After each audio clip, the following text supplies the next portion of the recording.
Hello, मेरा नाम है मोलेस्टर पॉवर्ट पोटेंशियल रेपिस्ट दिल्ली का दरिंदा मंचला एज फॉर मीडिया।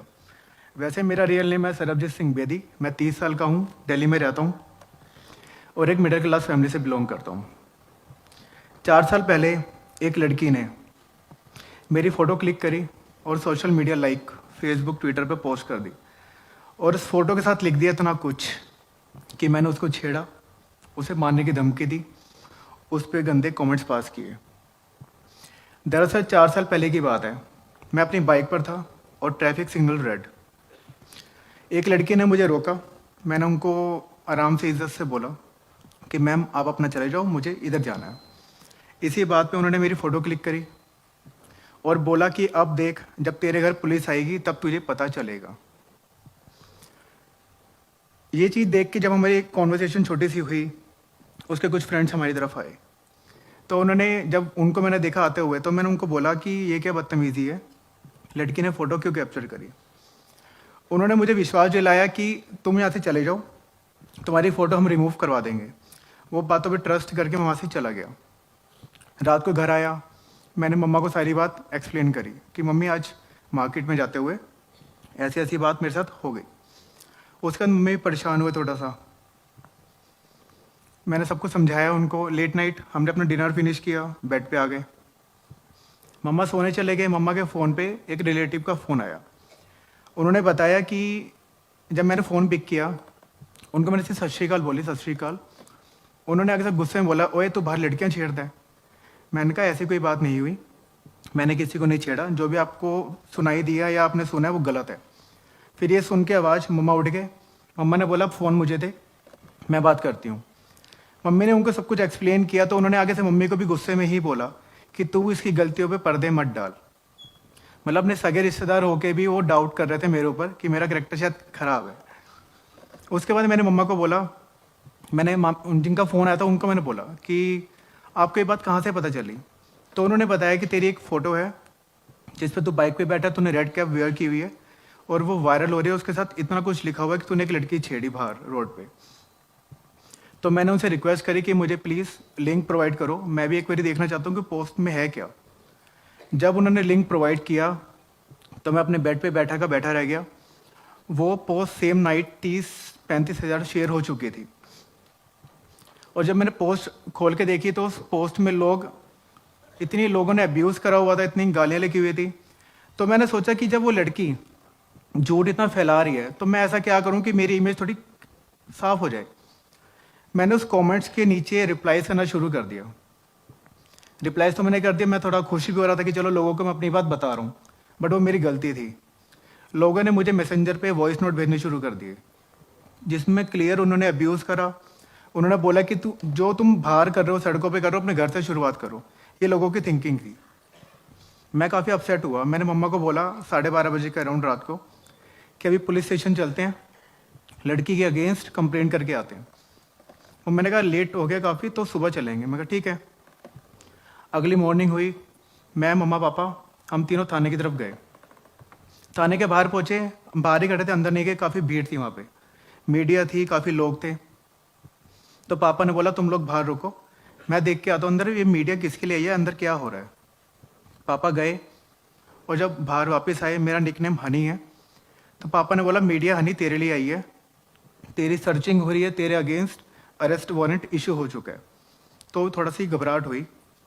मम्मी ने बोला एक काम कर, तू अभी मामा जी के घर चला जा, हम तेरी बेल का अरेंजमेंट करके आते हैं। इस बीच मुझे मेरे ऑफिस से फ़ोन आ गया। जैसे मैंने फ़ोन पिक किया, मैंने उनको बोला कि आज मैं कहीं इमरजेंसी में हूँ, मैं ऑफिस नहीं आ पाऊँगा। आगे से मुझे रिप्लाई आता है, हमें पता है तू कहाँ पे बिजी है, सर को पता चल गया कि तू क्या कर रहा है और तेरी वजह से हमारी कंपनी का नाम काफ़ी ख़राब हो रहा है, अब तुझे ऑफिस आने की ज़रूरत ही नहीं है। जिनके साथ 3-4 साल से मैं काम कर रहा हूँ वही मुझे पहचानने से मना कर रहा है कि मेरा एक्चुअल में करेक्टर है क्या। अगले दिन मेरी अरेस्टिंग हुई, मुझे पुलिस ने अरेस्ट किया, थाने लेके गए। मेरे लिए मास्क रेडी किया गया कि मीडिया को दिखाना था कि दिल्ली का दरिंदा जो मंचले हैं आजकल घूम रहे हैं, उनको हमने अरेस्ट कर लिया। मेरा फेस कवर किया गया मास्क से। पुलिस वाले ऐसे करके हाथ ग्रिप बनाते हैं हाथों की, पकड़ के मुझे लेके गए मीडिया के सामने। मैंने अपनी मम्मी पापा को एक साइड कॉर्नर में खड़ा होता हुए रोते हुए देखा। उस टाइम मेरा ट्रायल हुआ, मुझे वापस लेके गए। एक रूम में मुझे, मेरी मम्मी पापा को बिठाया और 2-3 सीनियर ऑफिसर्स थे। मंदिर से पंडित जी को, गुरुद्वारे से भाई जी को, चर्च से जो सिस्टर्स हैं उनको, मौलवीज को, उनको बुलाया गया। चारों धर्मों के ग्रंथों को बुलाया गया जो ज्ञान देते हैं। उन्होंने मुझे 1 घंटा टॉर्चर किया। उन्होंने मुझे ऐसी ऐसी चीज़ें सुनाई कि जो आपकी लड़कियों को लेके इमेज है, जो आप सोचते हो, आप उनको छेड़ने के आपके दिल में ख्याल आते हैं। मैं तो ये आपको ही सिर्फ अपनी वर्डिंग में बता रहा हूँ। उन्होंने जो जो बोला था मैं वो बता नहीं सकता आपको। वो ऐसा था कि जो अपनी फैमिली के साथ क्या अकेले में भी कोई सुनना ना चाहे। फिर भी वो टॉर्चर मैंने सहन किया। उसके बाद अगले दिन क्या हुआ? अगले दिन मैं एसएचओ सर के कैबिन में था, मम्मी पापा साथ थे। एक कांस्टेबल आया, उसने बताया कि बाहर एक विटनेस आया है जो कह रहा कि उस टाइम उस स्पॉट पे वो भी था, मेरे बिल्कुल बैक साइड पे, और ऐसा लड़की जो बोल रही है ऐसा कुछ भी नहीं है, मुझे अपनी स्टेटमेंट रिकॉर्ड करवानी है। बट पुलिस वालों ने क्या किया? उन्होंने उसको सीधा बोला कि अब जो भी होगा कोर्ट में होगा, आप सीधा कोर्ट में जाके अपना बयान देना। फिर मुझे कोर्ट लेके गए पेपर साइन करवाने के लिए कि बेल, तो पेपर में जब तक साइन नहीं करूँगा बेल होगी नहीं, क्योंकि पुलिस वालों ने मुझे ऐसे ही छोड़ा था। अगले दिन मेरी बेल होगी, मैं फ्री हो गया। उसके बाद मीडिया ने मुझे नए नए नाम दिए। जैसा मैंने अभी आपको बताया, दिल्ली का दरिंदा मंचला, काफ़ी मेरा नाम उछाला गया उन्होंने ऐसे। मैं जहाँ भी जाता था लोग मुझे शक की नज़र से ही देखते थे। इन 4 सालों में मैंने काफ़ी कुछ फेस किया। केस मेरा शुरू हुआ मार्च 2016 में, 6 महीने बाद इंसिडेंट के। क्यों? क्योंकि पुलिस ने 6 महीने लगा दिए चार्जशीट को फाइल करने में। इतना टाइम जबकि लगता नहीं है। 3 साल हो गए केस चलते हुए, 2018 आ गया। लड़की एक बार भी कोर्ट नहीं आई। पहली बात तो जो सच्चा होता है वो भागता नहीं है। लड़की कोर्ट आई नहीं 3 साल। 3 साल बाद जब लड़की कोर्ट आई, मेरा गवर्नमेंट लॉयर था, तो मुझे एक गोल्डन अपॉर्चुनिटी दिखी कि लड़की आ रही है तो उससे कुछ क्रॉस ऐसा किया जाए कि जिसका वो जवाब ना दे सके और जज को खुद ही पता चल जाए कि लड़की झूठ बोल रही है। जबकि ये भी मेरा वहम था। मेरे लॉयर ने कुछ ऐसा पूछा ही नहीं। इवन वो मेरे पास आया, उसने मुझे बोला कि भाई इसको सॉरी बोल दे, इसे कॉम्प्रोमाइज़ कर ले, नहीं तो तुझे 2-3 साल की सज़ा हो सकती है। मैंने उसको छोटे से स्माइल दी और मैंने सीधा बोला, जहाँ पे गलती नहीं वहाँ पे कोई सॉरी नहीं। ऐसे बोल के मैंने बात ख़त्म कर दी। वेरी नेक्स्ट डे, अगले दिन मैंने लॉयर अपना चेंज कर दिया, मैंने प्राइवेट लॉयर हायर कर लिया।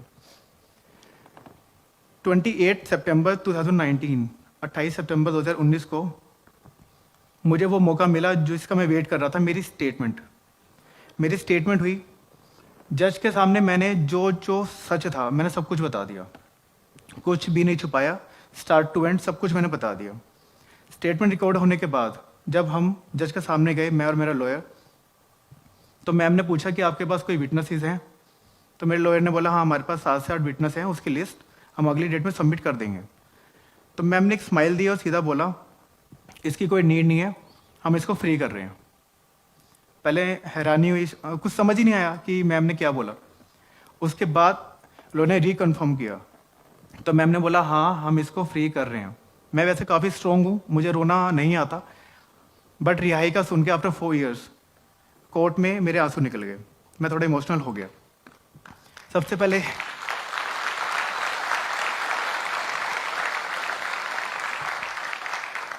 Thank you.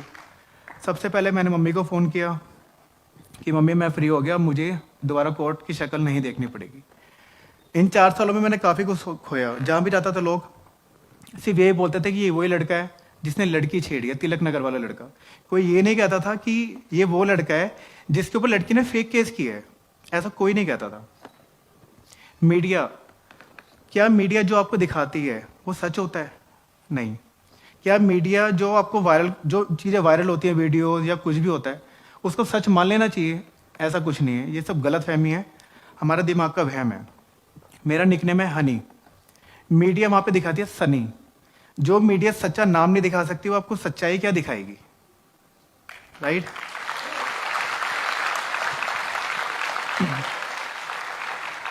जब केस शुरू हुआ आफ्टर फ्यू मंथ्स, पहले तो हमने कभी सोचा नहीं था कि हम कभी कोर्ट कचहरी जाएंगे, क्योंकि हम मेरे अगेंस्ट या फैमिली में कभी हम थाने तक नहीं गए। केस होने वाला था, मेरे पापा परेशान थे। आफ्टर फ्यू मंथ्स मेरे पापा को मेजर हार्ट अटैक आया। लकीली उनको हम टाइम से हॉस्पिटल ले गए तो वो बच गए। फिर थोड़े टाइम के बाद पता चला कि मम्मी भी डिप्रेशन के पेशेंट हो गए हैं। केस का मेरे ऊपर इतना प्रेशर नहीं था क्योंकि मुझे पता था झूठा केस है, आज नहीं तो 2 साल बाद 4 साल बाद ख़त्म होगा, इतना मैंने पेशेंस रखा हुआ था। बट फैमिली को देख के मैं थोड़ा टूटता जा रहा था कि मैं कैसे क्या करूँगा। अप्स डाउन सब हो रहा था, जॉब मिल रही थी, जॉब जा रही थी, जॉब मिल रही थी, इसी केस की वजह से, क्योंकि लोग फेस नहीं भूल पा रहे थे, क्योंकि छोटा केस नहीं था ये। उसके बाद काफ़ी स्ट्रगल किया, एक जॉब लगी, फिर जो मैंने बताया कि मैंने प्राइवेट लॉयर हायर किया, वो आफ्टर उस जॉब के बाद मैंने प्राइवेट लॉयर हायर किया था। काफ़ी कुछ देखना पड़ा जो ना चाहते हुए भी बता नहीं सकते हम। हालांकि मैं कुछ बातें शेयर करना चाहूँगा आपके साथ अपने दिल की, जो मैंने खुद, मेरे थॉट्स हैं। अगर आपकी लाइफ में कुछ ऐसी सिचुएशन आती है कभी भी, तो आप हिम्मत मत हारो, अपनी सोच से काम लो, क्योंकि हमारे पास वो पावर है जो उस गलत चीज़ को मिटा सकती है, अगर आप सोच के करें तो। सेकंड, सॉरी बोलना, माफ़ी मांगना। अगर आप गलत हो तो आप माफ़ी मांगना सीखो। जो लोग माफ़ी नहीं मांगते उनके दिल में हमेशा गिल्ट रहता है, और उस गिल्ट से छुटकारा आपको माफ़ी दिलवा सकती है।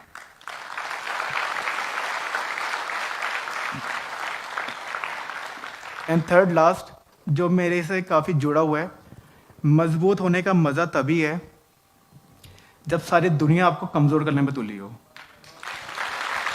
Thank you, thank you so much, thank you, thank you so much.